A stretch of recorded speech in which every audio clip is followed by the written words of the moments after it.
Chef Buck here, and today we are going to cook up another healthy recipe, or at least as healthy as chocolate pudding can be.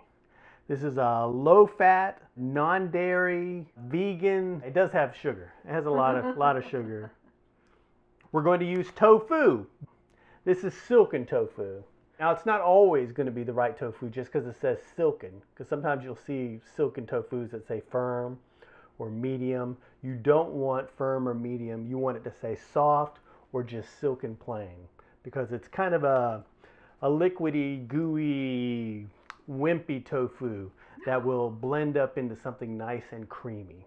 So this is our dairy substitute, basically. And it's very low fat, and it's protein, and blah, blah, blah. Look at this. This is all from tofu. Whatever. And sitting in a chair a lot. I'm going to open it up on the sink. In the sink. If you try to pull it up, you're just going to make a mess. So it's easier just to cut it out.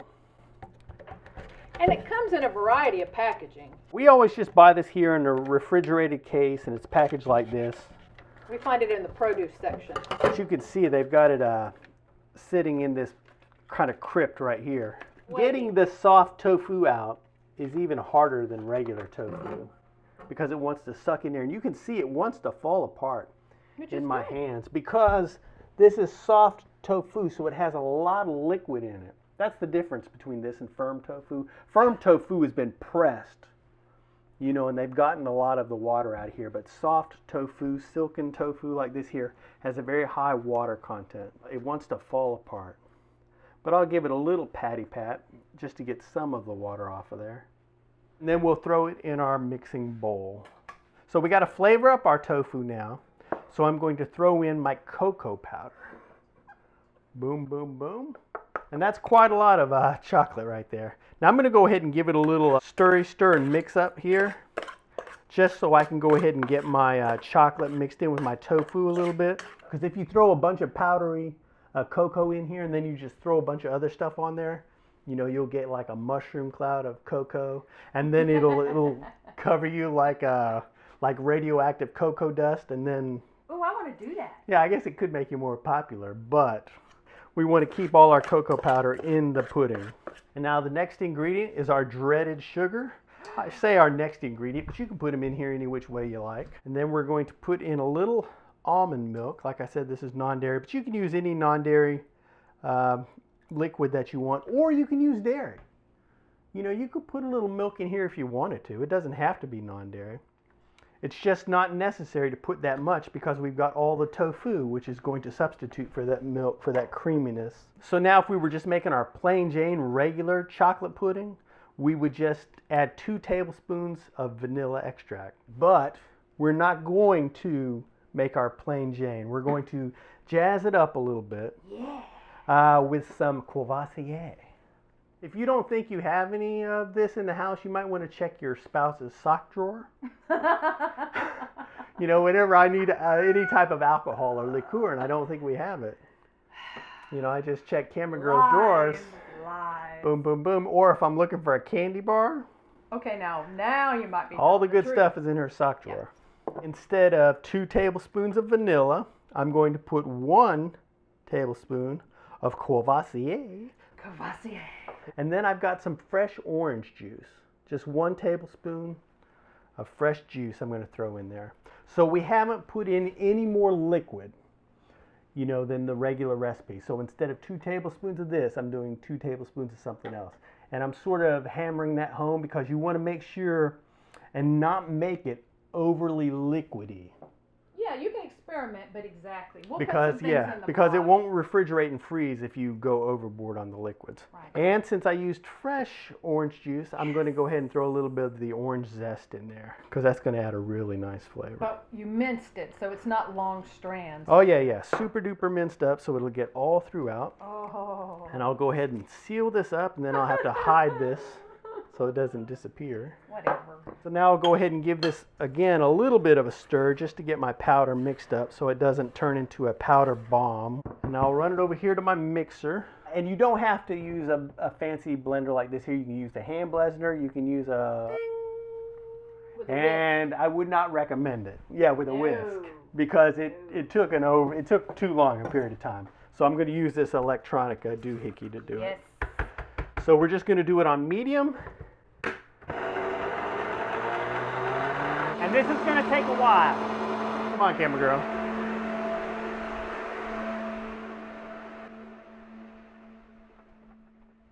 Now, if you're wondering how long it's gonna take long enough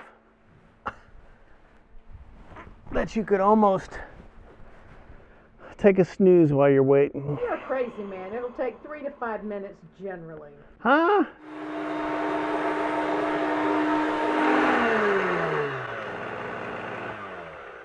Alrighty, so that has been about 3 minutes, would you say? Yeah. And look how nice and smooth that is.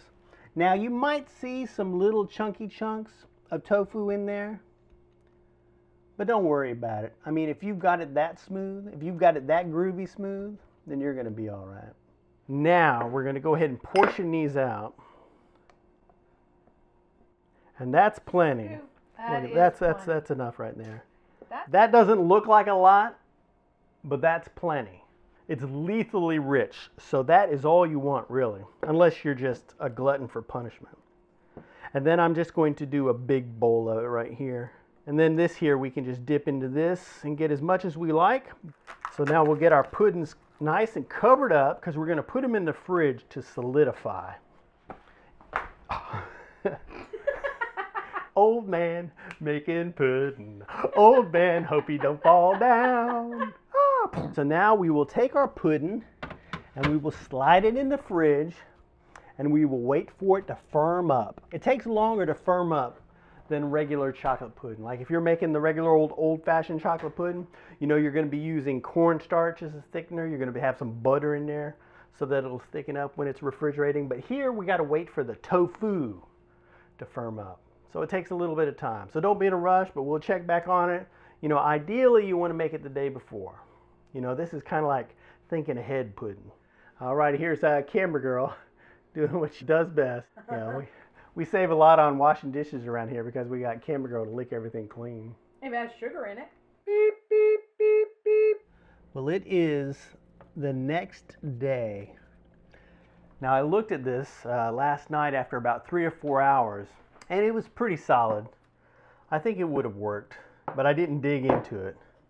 Again, we always wait till the next day. As you can see, it's nice and puddingy. Put this one back. Since this is the prettiest one, I'll use this for here for my pretty picture. Let's see. What you can do I don't know. It's pretty firm. I don't think we could do the upside down test. No. For sure. So that's pretty puddingy. Taste test here.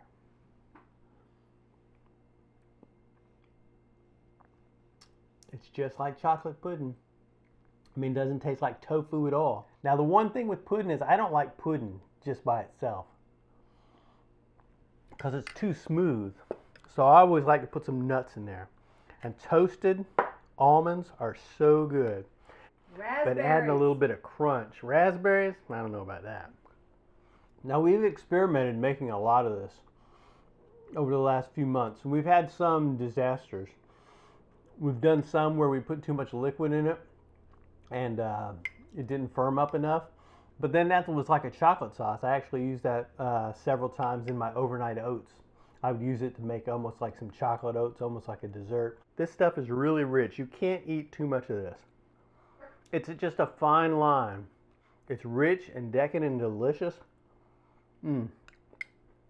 But then you take one bite too many and it's like, oh, I made a mistake. You know, because it's too rich. Let's see how the consistency is of our big bowl. Boom, boom, boom. So you can see it's very puddingy. You can definitely use tofu to make a nice chocolate pudding. It's low fat, non-dairy, plenty of sugar, so it's not perfect. But then, you know, perfection, that can be annoying. Just ask camera girl. Yeah. Boop. If you want to check out this recipe, go over to myfoodchannel.com. You can print all our recipes over there. Thanks for watching and subscribing, and we'll see you next weekend. Bye-bye.